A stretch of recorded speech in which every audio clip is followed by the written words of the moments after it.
on the facts, we're developing a form that I call, it's always developing, right? But anyway, I call it, for lack of a better name, and really for lack of a better name, I don't like this name. Anyway, I call it a music story.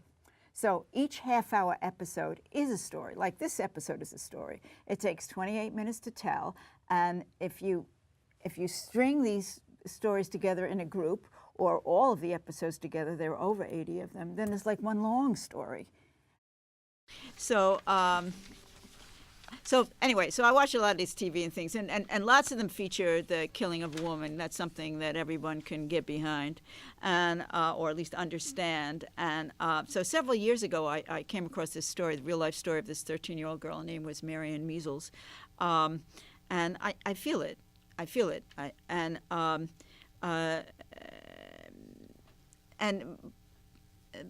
Big part of how I feel it is, what do we do? What do we need to change the world so this doesn't happen again? You know, because like in these crime dramas, always like, you know, there's a bad apple over here, bad apple. We caught him, we caught her, or whatever it is. But shoot, that gets you nowhere. That and a dime is nowhere because it just keeps on going, and that isn't really what's going on here.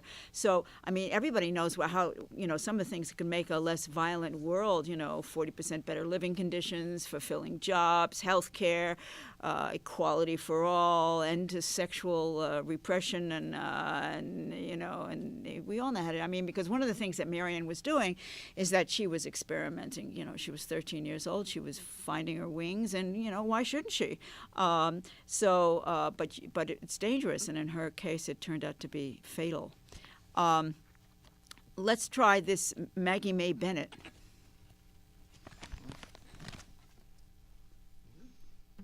So Maggie May Bennett, as I remember, it was her van, that the equipment, the blanket and the chain and the lock and was put in, and that was where, towards the end of the story, when they killed Marianne, that was first they raped her, and they raped her in the back of this van.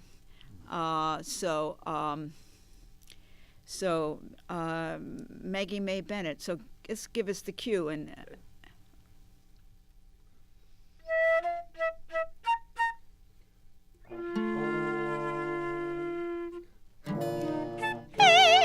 Jay mentioned to me, to Marianne, how come you're telling everyone I'm sleeping with you?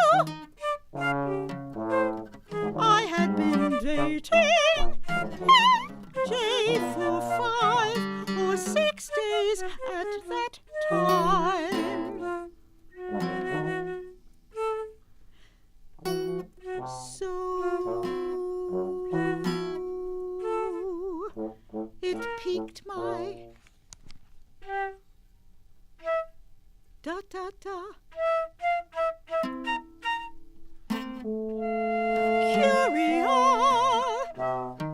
curiosity.